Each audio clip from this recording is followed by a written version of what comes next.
Hi అండి, welcome to Giri Telangana academy. మనం ఈరోజు చెప్పుకుంటున్నటువంటి అంశం భారత వైస్రాయ్. భారత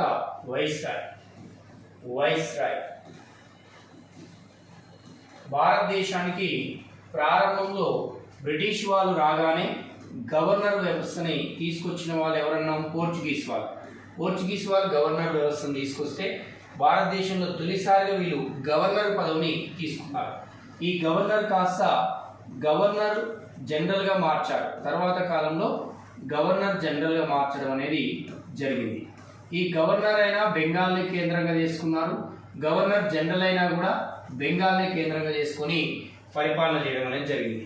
ఈ గవర్నర్ జనరల్ తర్వాత మళ్ళీ వచ్చినటువంటిది ఏంటంటే భారత గవర్నర్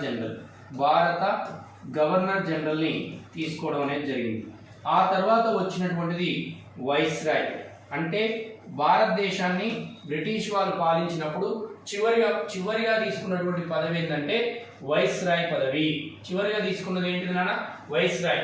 ఇలా వైస్రాయ్గా తొలి వైస్రాయ్ ఎవరిని అంటాం మనం అంటే భారతదేశం యొక్క తొలి వైస్రాయ్ అని ఎవరిని పిలుస్తామంటే lord Canning.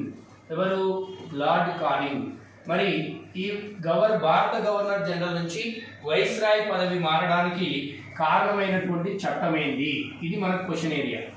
Exam point of లో గవర్నర్ జనరల్ నుంచి వైస్రాయ్గా మారినటువంటి చట్టం ఏంటి అంటే 1858 నవంబర్ 1న విక్టోరియా మహారాణి ప్రకటన.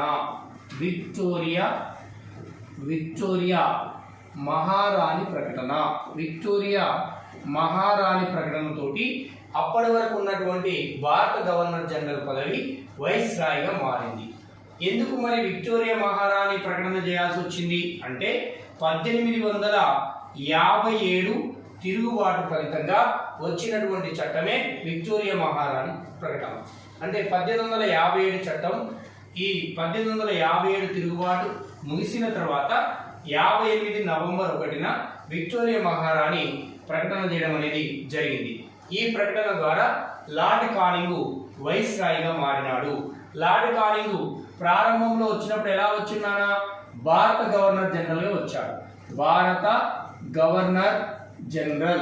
ఈ భారత గవర్నర్ జనరల్గా వచ్చిన ఇతను ఈ విక్టోరియా మహారాణి ప్రకటనతోటి వైస్రాయ్గా మారడం అనేది జరిగింది. మరి ఇతను వైస్రాయ్గా మారిన తర్వాత లార్డ్ కానింగ్ వైస్రాయ్గా మారిన తర్వాత లేదా ఈ చట్టానికంటే ముందు ఇతను చేసినటువంటి పనులు ఏంటి? ఇతను మన దేశానికి సేవని ఏ విధంగా అందించిందని చూసినట్లయితే 1857లో 3 యూనివర్సిటీలని ఏర్పాటు చేయడం అనేది జరిగింది. ఎవరంటే లార్డ్ కానింగ్. ఈ యూనివర్సిటీ ఏర్పాటుకి ఏమిటి కారణం అన్నప్పుడు వుడ్స్ డిస్పాచ్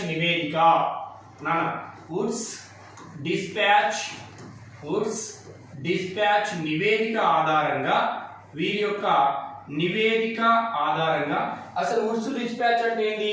భారతదేశంలో చదువు మీద ఏర్పాటు చేసినటువంటి ఒక కమిషన్. ఈ వుడ్స్ డిస్పాచ్ నివేదిక ఆధారంగా 3 యూనివర్సిటీలు ఏర్పాటు చేశారు. తొలి యూనివర్సిటీ ఎక్కడ ఏర్పాటు చేశారన్నప్పుడు కలకత్తాలో ఏర్పాటు చేయడం అనేది జరిగింది. రెండవ యూనివర్సిటీ ఎక్కడ ఏర్పాటు చేశారంటే మద్రాసులో ఏర్పాటు చేయడం అనేది జరిగింది. మూడో యూనివర్సిటీ ఎక్కడ ఏర్పాటు చేశారంటే ముంబాయిలో ఏర్పాటు చేయడం అనేది జరిగింది. ఇక్కడ క్వశ్చన్ ఏరియా మీకు ఏంటంటే 1857లోనే 3 యూనివర్సిటీలు ఏర్పాటు చేశారు. ఇది నువ్వు గుర్తుపెట్టుకోవాలి. మరి ఏది ముందు ఏదేది కానీ ఇయర్ అడుగుతాడు. అప్పుడు నువ్వు కన్ఫ్యూజ్ కావద్దు. 3 ఒకటే సంవత్సరం కాబట్టి ఇది ఏర్పాటు చేసిందేమో జనవరిలో, ఇది ఏర్పాటు చేసిందేమో జూన్లో, ఇది ఏర్పాటు చేసిందేమో సెప్టెంబర్లో. ఆర్డర్ ఇదే. నువ్వు ఇదే ఆర్డర్లో ఎగ్జామ్లో గుర్తుపెట్టుకోవాల్సి ఉంటుంది. మరికొంత ఈయన ఇంకేమి చేశాడు ఈయన కాలంలో అంటే ఈయన కాలంలోనే 3 చట్టాలు వచ్చినాయి. అవి కూడా చాలా ఇంపార్టెంట్. 1859లో ఒక చట్టం, 1860లో ఒక చట్టం, 1861లో ఒక చట్టం. అసలు ఏంటి ఆ చట్టాలు అనేది ఒక్క నిమిషం చూద్దాం నాన్న. ఇక్కడ వచ్చినటువంటి 1859లో వచ్చినటువంటి చట్టం ఏంటంటే ఇది సివిల్ ప్రొసీజర్ చట్టం, civil procedure act. Civil procedure act అంటే సిపిఏ సివిల్ ప్రొసీజర్ యాక్ట్ వచ్చింది. ఇక్కడ వచ్చినట్లయితే ఇండియన్ పీనల్ కోడ్ సిపిఏ కాకుండా సిపిసి అనుకోండి, civil procedure code, IPC Indian penal code, తర్వాత క్రిమినల్ ప్రొసీజర్ కోడ్. ఈ 3 చట్టాలను తీసుకొచ్చిన ప్రభువు ఎవరంటే లార్డ్ క్రానింగ్. ఎవరన్నా లార్డ్ క్రానింగ్ ఏమేమి తీసుకొచ్చాడు?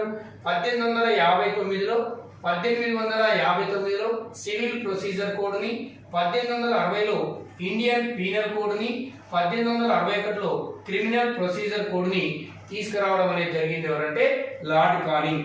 ఈయన తరచుగా చెప్తున్న విషయం ఏంటంటే ఆంగ్లేయులు పుట్టుకతోటే దేంతోటంట పుట్టుకతోటే ప్రభువులు ఏమని చెప్పేమన్నారా? ఆంగ్లేయులు పుట్టుకతోటే ప్రభువులని ప్రకటించినటువంటి వైస్రాయ్ ఎవరు అని క్వశ్చన్ అడిగితే లార్డ్ క్రానింగ్ పేరు మనము చెప్పాలి.